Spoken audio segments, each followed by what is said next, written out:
क्रूरा प्राहिसो बहुजल पिता।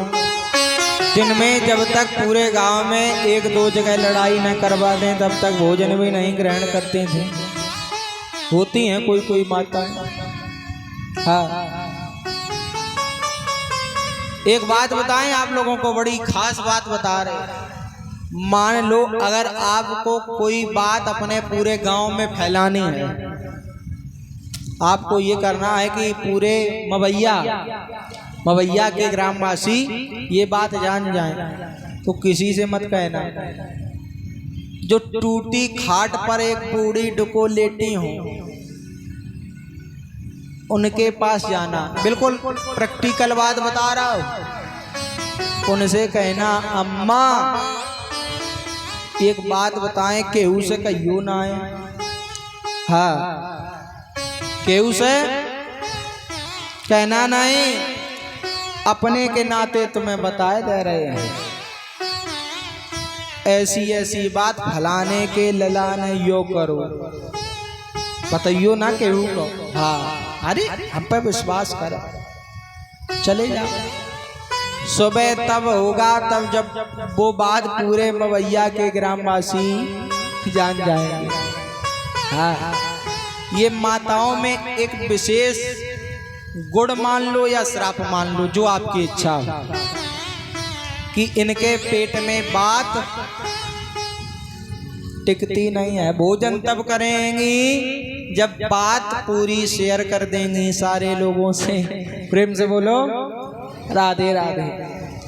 महाराज, ऐसी एक जगह एक मैया और थी, अपने पति की बात बिल्कुल नहीं मानती थी। पति कहता था पूरी सब्जी बनाओ तो मैया दाल रोटी बना लेती थी, और दाल रोटी की अगर कह देता था तो पूरी सब्जी बना ले। पति बड़ा परेशान, सोचा इसका उद्धार कैसे होगा। सोचा चलो गंगा जी लेवा जाएं, शायद माँ गंगा की शरण में, गंगा पापियों का बेड़ा पार करती है, इसका भी उद्धार हो जाए। सोचा अगर हम इससे ये कहेंगे कि गंगा जी नहाने चलो तो ये जाएगी नहीं, कोई उपाय करें। पति अपनी पत्नी के पास आया, बोला एक बात बताएं, मेरी इच्छा है गंगा स्नान करने की, हम तो कल सुबह जाएंगे लेकिन तुम मत जाना। पति जानता है कि मेरी बात मानेगी नहीं, क्योंकि मेरे विपरीत चलती है। अगर मना करेंगे तो ये करेगी, और अगर कहेंगे कि ये काम करो तो करेगी नहीं। हम तो जाएंगे गंगा स्नान करने के लिए, लेकिन तुम मत जाना। पत्नी तुरंत बोली, हम काहे को नहीं जाए हैं, साथ भाग रहे हैं, ऐसे ही डाली हैं का। वचन सुनाए थे पंडित जी ने,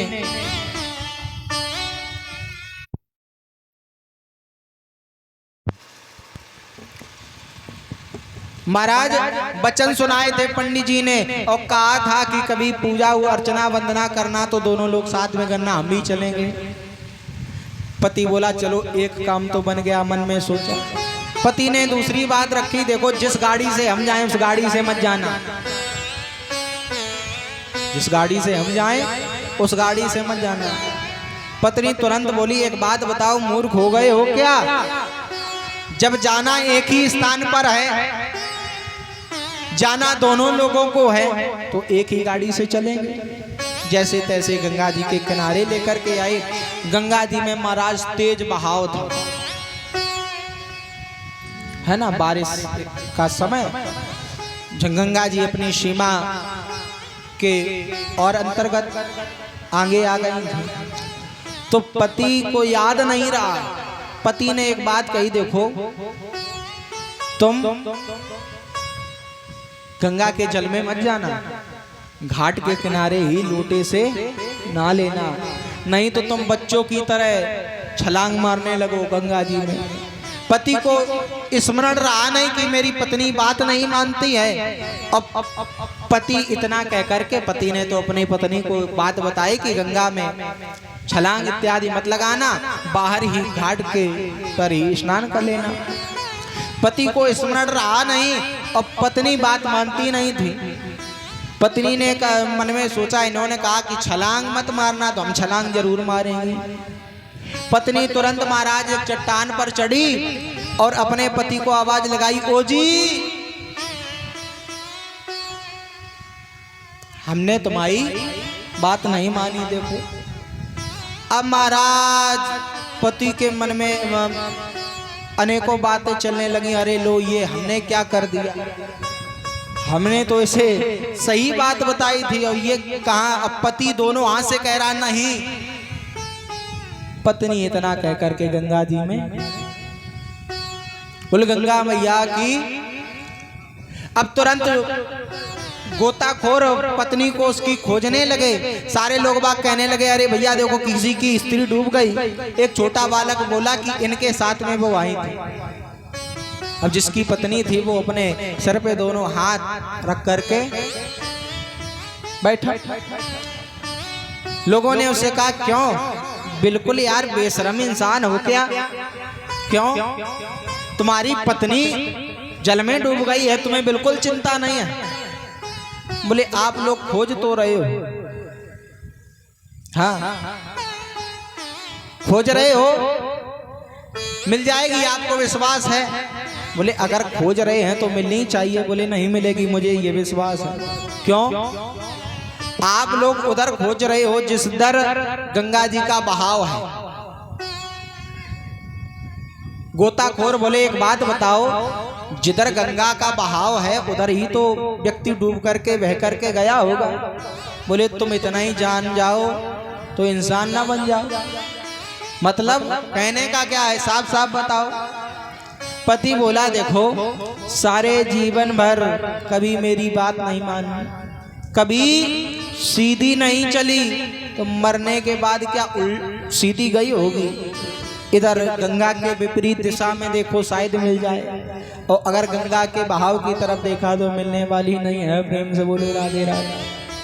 तो ऐसी माताएं होती हैं, लेकिन मेरा ये विश्वास है कि मवैया ग्राम में ऐसी कोई माताएं नहीं हैं। सब अपने पति की बात मानती हैं। क्यों मैया मानती हो कि नहीं? मैया ये कह रहे हैं हम नहीं मानते हैं। ऐसा न करो, देखो अगर सोचोगे कि हम मुंह में कह दें कि हम नहीं मानते हैं, पंडित जी माइक पे नहीं कहेंगे तो पंडित जी छोड़ने वाले नहीं हैं। इसलिए सब लोग अपने पति की सेवा करो। एक ही धर्म एक व्रत नेमा, आए बचन मन पति पद प्रेमा।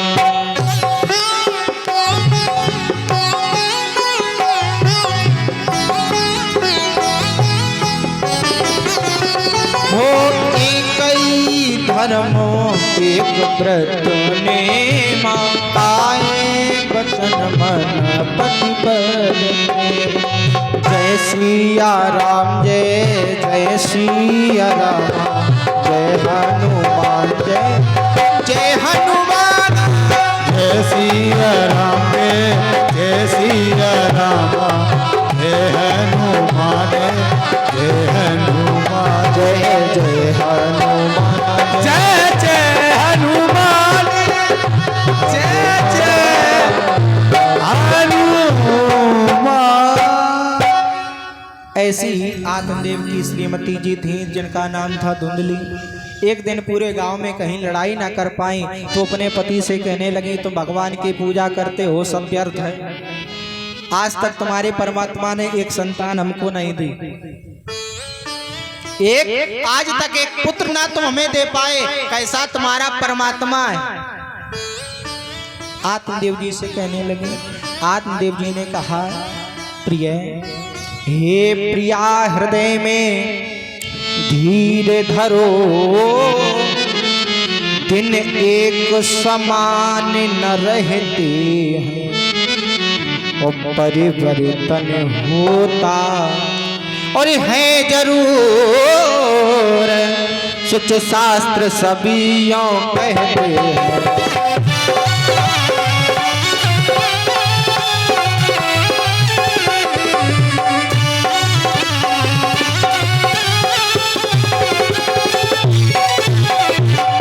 आत्मदेव जी कहने लगे क्या? जो काले चक्र की धुरियों पर, जो काले चक्र की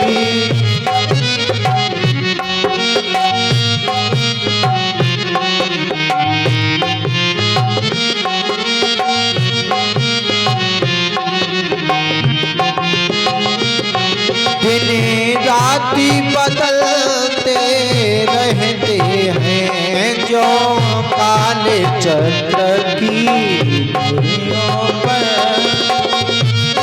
दिन रात बदलती रहती है।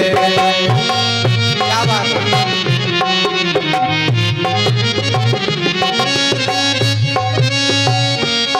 जो काली चक्र की धुनियों पर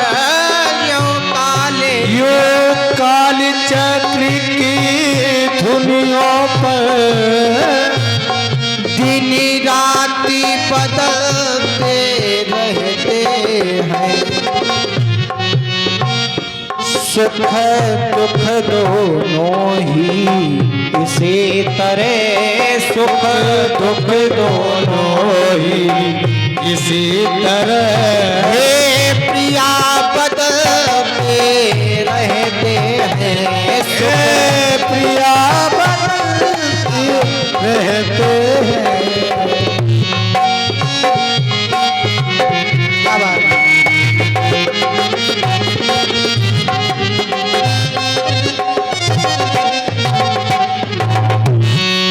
धुंधली ने काफी जब बातें सुनाई तो बड़ा दुखी हो गए, बड़े दुखी हो गए आत्मदेव जी।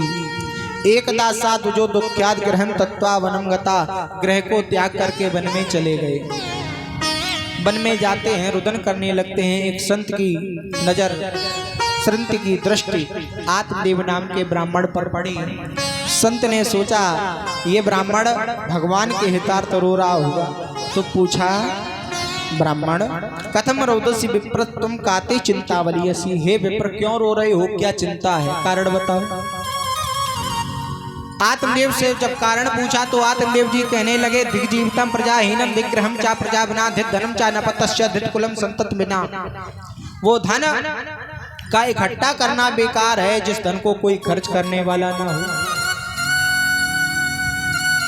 महाराज वो राजा बेकार है जिस राजा के राज्य में प्रजा ना हो। वो कुल बेकार है जिस कुल में कुल का दीपक ना हो। आत्मदेव ने ब्राह्मण से कहा मेरा ये हाल है। इतना ही नहीं, मैं जिस वृक्ष को लगाता हूं अपने हाथों से, पहली बात तो वो लगता नहीं, अगर लग भी जाता है तो उससे कोई फल प्राप्त नहीं होता है।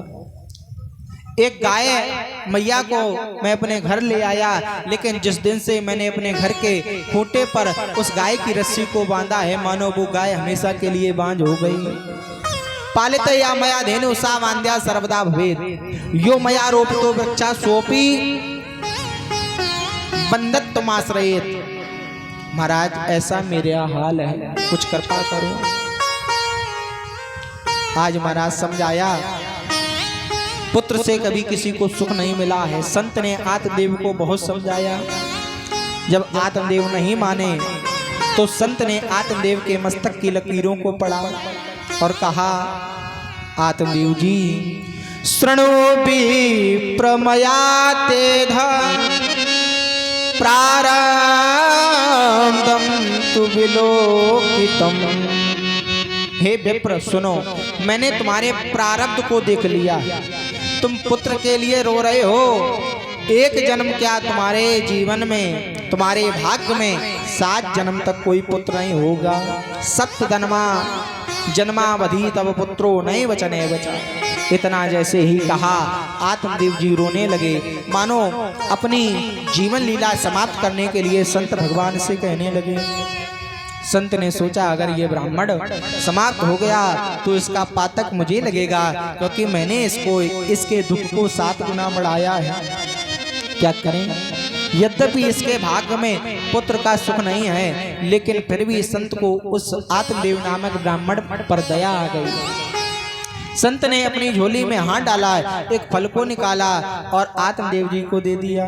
कह दिया देखो, अगर तुम्हारी स्त्री इस फल का सेवन करेगी और 1 वर्ष तक जो हम नियम बता रहे हैं उस नियम का पालन करेगी, तो हम ऐसा तुम्हें वचन देते हैं कि तुम्हारा पुत्र निर्मल होगा।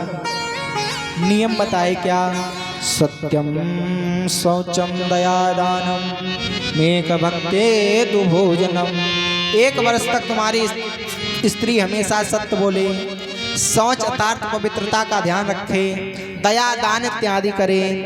अगर एक समय भोजन करे सायंकालीन के समय, वर्षावधि स्त्रिया कारेण तेन पुत्रेति अति निर्मला, अगर 1 वर्ष तक तेरी स्त्री ऐसे नियम करेगी तो तेरा जो पुत्र होगा वो अति निर्मल होगा। फल मिल गया, लेकर के आए, स्त्री को दिया, स्त्री हंसने लगी। एक फल से कभी किसी को पुत्र हो सकता है? अगर फल से पुत्र होने लगे तो सारी माताएं जिनको पुत्र नहीं है वो फल खा लें और सबको बालक मिल जाए, पुत्र से फल नहीं मिलता है। बोली है नाथ फिरेंगे क्या दिन अब इस दुखी अभागिन के, और यूं कह कर अस्त्र बिंदुओं से भर गए 2 नयन सुहागन के। यूं कह कर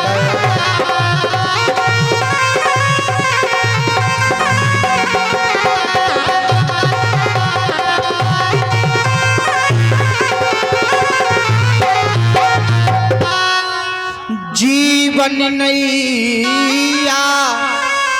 आत्मदेव जी स्वामी सुनो, धुंधली आत्मदेव जी से बोली, जीवन नैया हे प्राण धनी, कैसे सुख छंद बहाएंगे।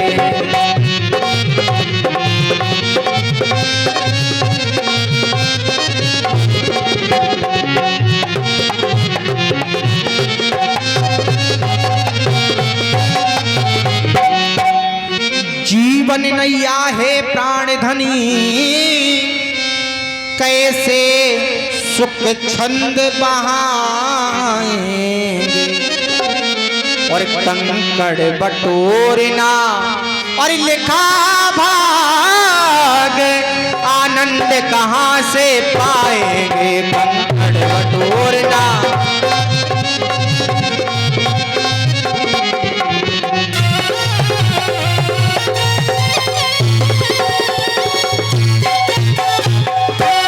मेरे जीवन में अगर कंकड़ बटोरना लिखा है तो मुझे सुख मिलने वाला नहीं है। चलो आप कह रहे हो इस फल का सेवन करो, तो हम प्रातः काल इस फल का सेवन करेंगे, स्नान इत्यादि में कर लूं, उसके बाद में फल पाऊंगी।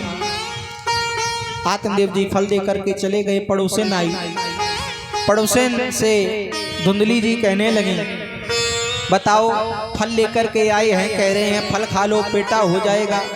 फल से कभी किसी को पुत्र होता है? क्यों? हो भी जाता है, संत का प्रसाद है। पड़ोसिन ने कहा, मान लो हम फल खा लें। धुंधकारी बोली, हम फल खा लें, फल खाएंगे तो गर्भ हमारे उदर में आएगा, मेरा पेट बढ़ेगा, मेरी भूख आदि रह जाएगी। धुंधली कहने लगी पड़ोसन से, भूख आदि हो जाएगी, मुझसे काम नहीं होगा। पड़ोसन ने कहा, अगर तुमसे काम नहीं होगा तो अपनी ननंद को बुला लेना। अरे ननंद की बात करती हो, मेरी ननंद बहुत छोटी है, तुम क्या जानो, सब साफ कर ले जाए। तो मत बुलाना, लेकिन फल खा लो। अरे बड़ी टेंशन है बहन। धुंधली कहती है, क्या टेंशन है? धुंधली से पड़ोसिन बोली, क्या टेंशन है? बोले टेंशन ये है कि जब हम ये फल खाएंगी तो मेरा उदर बढ़ेगा, पेट बढ़ेगा। उसी समय अगर हमारी झोपड़ी में आग लग गई तो सब तो भाग जाएंगे, हम जल करके स्वाहा हो जाएंगे, इसलिए हम फल नहीं खाएंगे। अगर ऐसा भी ना हुआ, मान लो हमने ऐसा सुना है सुखदेव भगवान अपनी मैया के गर्भ में 12 वर्ष तक रहे हैं। पड़ोसिन बोली, सुना तो हमने भी है। मान लो हम फल खाएं और हमारे उदर में गर्भ आए और अगर 2-4 वर्ष भी अगर रह गया तो महाराज हम तो मर जाएंगे। इसलिए हम फल नहीं खाएंगे। और सोचने लगी क्या, मान लो फल तो हम खा लेंगी बहन, लेकिन इसी समय हमने फल खाया, हम पर काम तो होगा नहीं, शरीर जर्जर हो जाएगा। उसी समय डाकू आ गए तो सब तो भाग जाएंगे, वो मुझे मार देंगे, इसलिए हम फल नहीं खाएंगे। धुंधली ने विचार किया क्या, जो फल खाता है उसकी अधोगति होती है, जिसको फल मिला उसकी अधोगति हुई। बस माताएं 5 मिनट के लिए बैठ जाएं, बस आरती का समय हो रहा है। धुंधली कहने लगी क्या, फल लागत बास सुखाई गयो। बांस के भिरे में जिस समय फूल की जगह फल आ जाता है, बांस का भिरा सूख जाता है। फल लागत कदली काटी गई। केला के वृक्ष में जिस जगह फूल की जगह फल आ जाता है, लोग बाग केला को काट लेते हैं और बाद में केला के वृक्ष को भी काट देते हैं, क्योंकि उससे दोबारा फल नहीं आएगा। यही सोचने लगी क्या, फल लागत बांस सुखाए गयो। फल लागत बिच्छू की जान गई। और फल लागत वैश्या और मलिनी भई। फल लागत सिंगिन बाज भई। फल लागत वैश्या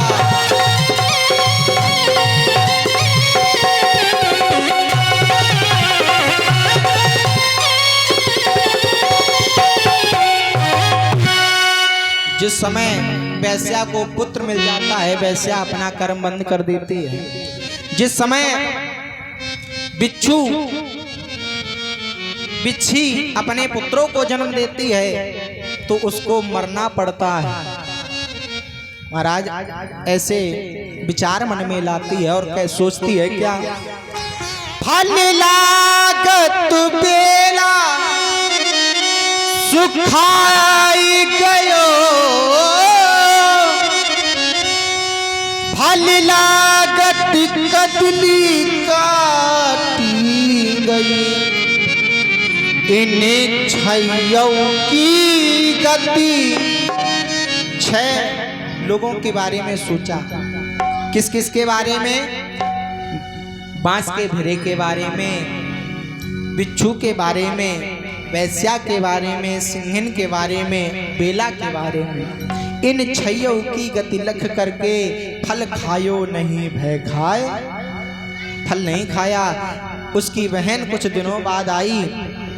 महाराज बहन ने पूछा तो बता दिया, आपके जीजाजी फल लाए हैं, कह रहे हैं खा लो, लेकिन मेरे मन में बड़ी चिंता हो रही है। अगर हम फल खाएंगे तो मुझे कष्ट होगा। ये जो मैंने अभी आपको कष्ट बताए, मान लो डाकू आ गए, मान लो आग लग गई तो हमें मरना पड़ेगा, इसलिए हम फल नहीं खाएंगे। इसकी जो बहन थी वो लालची थी। उसने कहा चिंता न करो, मेरे उदर में 3 महीने का गर्भ है, तुम अपने आप को गर्भिणी साबित करो और जब मेरे बालक होगा तो हम चुपके से तुम्हारे घर भेज देंगे। मेरे काफी संतानें हैं, एक तुमको मिल जाएगी, कोई बात नहीं, और तुम थोड़ा बहुत धन हमको दे देना। डीलिंग फिक्स हो गई महाराज। इस फल का क्या करें, तो इस फल को गाय को खिला दो, पता भी चल जाएगा कि संत के प्रसाद में कितनी शक्ति है। आज महाराज गाय को उस फल को खिला दिया गया और जब संतान हुई इसकी बहन को तो आज पुत्र ले आई। महाराज 3 महीने बाद गाय से भी एक बालक ने जन्म लिया। दोनों बालकों के नामकरण करने के लिए आत्मदेव जी तैयार हुए। सर्वांग सुंदरम दिव्यम निर्मलम कनकप्रभम। सारा शरीर गाय के बालक का सुंदर है, लेकिन कान गाय के कान जैसे रखे तो आत्मदेव जी ने नाम रख दिया गोकर्ण। आज महाराज अपने पुत्र का नामकरण करने के लिए जैसे ही चले, धुंधली ने रोक दिया। 9 महीने हमने उदर में रखा है, नाम भी हम रखेंगे। अपना नाम धुंधली, पुत्र का नाम रखा धुंधकारी। दोनों बालक बड़े हुए। संत का जो प्रसाद था वो तो ज्ञानी बना, गोकर्ण पंडितो ज्ञानी, लेकिन जो उल्टाओं का कुचक्र था वो धुंधकारी महाखला। गोकर्ण जी महाराज भगवान का भजन करने के लिए निकल गए, लेकिन ये धुंधकारी चोरी करता है, अपनी मैया से धन मांगता है और उस धन को ले जाकर के वेश्याओं के ऊपर लुटाता है महाराज। एक दिन पिता ने मना किया तो पिता को फटकार लगा दी, पिता को पीटा। आत्मदेव जी को बड़ा कष्ट मिला। आत्मदेव जी मरने के लिए जा रहे थे, उसी समय गोकर्ण जी मिल गए। जरा विचार करो प्यारे, एक दिन पुत्र जब नहीं था तब आत्मदेव जी मरने के लिए गए थे, और आज जब पुत्र हो गया है फिर भी मरने के लिए जा रहे हैं। गोकर्ण जी ने सुंदर ज्ञान का उपदेश दिया, पिताजी देहांस्तिमास रुद्रे अब मतिम तजत्तम जाया सुतादेशु सदा ममताम विमुंचा। 5 तत्व से ये शरीर में बना है, चित जल पावक गगन समीरा, पंच रचित अधम शरीरा। इस देह से भगवान का भजन करो, माया को छोड़ो, माया से बाहर निकलो और भगवान का चिंतन करो। सुंदर ज्ञान का उपदेश दिया। समय का अभाव, आत्मदेव जीवन को चले गए। इधर धुंधकारी ने अपनी मैया को पीटा, धन मांगा, मैया ने कुएं में कूद करके अपनी जीवन लीला समाप्त कर ली। अब तो धुंधकारी का राज हो गया महाराज। 5 वेश्याओं को लेकर के आता है, घर में चोरी का धन करके लेकर के आता है। वेश्याओं के मन में विचार आया, महाराज किसी दिन अगर ये पकड़ा गया तो हम भी पकड़ी जाएंगे। वेश्याओं ने कहा, स्वामी जी हमारी हास प्रयास करने की इच्छा हो रही है, आप इतना सारा धन लेकर के आए हो, आज हम बड़ी प्रसन्न हैं, आप खाट पर लेट जाओ, हमारी हंसी मस्करी करने का विचार हो रहा है। ये धुंधकारी खाट पर लेट गया। वेश्याओं ने इसके हाथ पैरों को बांधना प्रारंभ किया। धुंधकारी ने सोचा शायद कुछ हास परिहास करना चाहती हूँ। वेश्याओं ने जलते हुए अंगारों को निकाला, धुंधकारी के मुख में डाल करके तड़पा तड़पा करके इसको समाप्त कर दिया। जो वेश्याएं जहाँ की थी वहाँ के लिए चली गई। वेश्याएं कैसी होती हैं प्यारे, जिस प्रकार से मोर पक्षी होता है। मोर पक्षी बड़ा मीठा बोलता है, बोले मधुर बचन जिम मोरा, लेकिन खाता क्या है, खाए महा अहि हृदय कठोरा। काले सर्प को इसी प्रकार से वेश्या होती हैं। वेश्याएं बड़ा मीठा बोलती हैं। जब तक आपकी जेब में नोट है और वेश्या नृत्य कर रही है, एक बार वेश्या को आपने 10 का नोट दे दिया, वेश्या ने आपकी जेब में गड्डी देख ली नोटों की, तो घूम फिर के तब तक आपके पास आती रहेगी, तब तक आती रहेगी जब तक आपकी साफ नहीं कर देगी। और आपके नोट जेब की गड्डी साफ की और पड़ोसी के ने एक नोट दे दिया तो उस पर नंबर महाराज। वेश्याओं का नृत्य कभी भी भगवत भक्त को नहीं देखना चाहिए। प्रेम से बोले राधे राधे। आज प्रेत बना गोकर्ण जी महाराज समय आने पर आए और गोकर्ण जी महाराज से ये प्रेत छल इत्यादि अलग अलग स्वरूप धारण करके डराता है। गोकर्ण जी महाराज ने तीर्थों का जल जैसे ही आमंत्रित करके प्रोक्षण किया तो बोलने की शक्ति आई और बोला, अहम भ्राता तुदयोस्मि धुंधकारी नामता स्वकीयेनेव दोषेण ब्रह्मत्वं नाशितं मया। मैं तुम्हारा भाई हूँ, मेरा नाम धुंधकारी है, मेरे दोषों के कारण मुझे प्रेत की योनि मिली है, कुछ उपाय करो। सुबह प्रातः काल हुई, गोकर्ण जी महाराज ने सूर्य भगवान का ध्यान किया। सूर्य भगवान ने आदेश दिया कि अपने भाई को श्रीमद् भागवत महापुराण की कथा सुनाओ। सारे ग्राम के वासी आए। एक 7 गांठ के वास पर इस प्रेत धुंधकारी को स्थान दिया गया। कथा का वाचन प्रारंभ किया गोकर्ण जी ने। पहले दिन पहली गांठ चटाक शब्द करके फट गई, दूसरे दिन दूसरी। एवं 7 दिवसेव 7 ग्रंथ विवेदनम। 7वें दिन 7वीं गांठ चटाक शब्द लेकर के फट गई। आज इसका बड़ा सुंदर स्वरूप हो गया, दिव्य रूप धरो जाता। इसका दिव्य रूप हो गया, गले में कंठी माला हो गई, मानो चार भुजाएं आज दिखाई पड़ रही हैं समस्त श्रोताओं को। विमान आया, विमान पर जैसे ही बैठने के लिए चला, गोकर्ण जी महाराज ने रोका, हे भगवान के पार्षद रुको, ये तुम्हारा भेद कैसा? मतलब कथा इस प्रेत ने भी सुनी, कथा सारे गांव के वासी ने भी सुनी, लेकिन इसके लिए विमान गांव वालों के लिए कुछ नहीं। तो महाराज पार्षद बोले कि कथा तो सबने सुनी, लेकिन कथा सुनने में भेद किया। क्या भेद किया?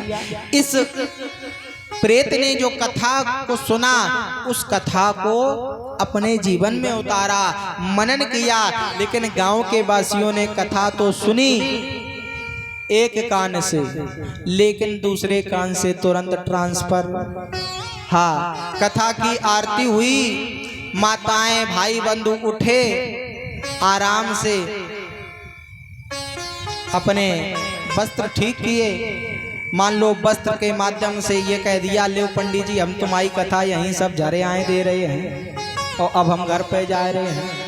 घर पे जाते हैं लोग बाग, गांव के माताएं पूछती हैं घर पे, कथा कैसी हो रही? वृंदावन से पंडित जी आए हैं, कैसी कथा हो रही? बोले कथा बहुत हो रही। और अगर माताएं पूछ दें कौन सी कथा सुनी? अरे जी हमें तो याद ही नहीं है। हाँ, तो ऐसा अगर ऐसी कथा सुनोगे तो विमान तो छोड़ो, आपके लिए साइकिल भी नहीं आएगी। और अगर मन लगा करके कथा सुनोगी तो ये मेरी गारंटी है, आपको 7 दिन में भगवान के धाम पहुंचा देंगे। प्रेम से बोलो राधे राधे। महाराज पुनः फिर कथा का वाचन प्रारंभ हुआ। सभी ग्रामवासियों ने कथा श्रवण की। आज महाराज जिस प्रकार से भगवान कृष्ण के साथ में भगवान कृष्ण के भक्त गोलोक धाम को गए, राम जी के साथ में राम जी के भक्त साकेत धाम को गए, उसी प्रकार गोकर्ण जी महाराज के साथ में समस्त भक्तगण भगवान के धाम को गए। अध्याय की समाप्ति। एक बार प्रेम से बोलो बाकी बिहारी लाल की। अब इस कथा का सार सुन लो 1 मिनट। धुंधकारी ने 5 वैश्याओं का रमण किया। धुंधकारी क्या है? धुंधकारी ही मदांध मानव है। 5 वैश्याएं क्या हैं? 5 वैश्याएं हैं ये 5 ज्ञान इंद्रियां, 5 कर्म इंद्रियां, सप्त स्पर्श रूप रस और गंध। इनके चक्कर में प्राणी लगा है। शब्द के माध्यम से, स्पर्श के माध्यम से, रूप के माध्यम से और गंध के माध्यम से व्यक्ति 5 वैश्याओं का रमण करता है। शब्द कान के द्वारा, स्पर्श काया के द्वारा, रूप आंख के द्वारा, रस जिह्वा के द्वारा और गंध नासिका के द्वारा। इस प्रकार से 5 वैश्याओं का रमण करता है प्राणी। अगर मदांध मानव को गोकर्ण जैसा सदगुरु मिल जाएगा तो व्यक्ति का उद्धार हो जाएगा। प्रेम से बोले राधे राधे। इस प्रकार भागवत कथा के नियम आए हैं। भागवत कथा किसके मुख से सुननी चाहिए? ऐसा नहीं है कि किसी को भी बुला लाओ और किसी को भी व्यासपीठ पर बिठाल दो। और कथा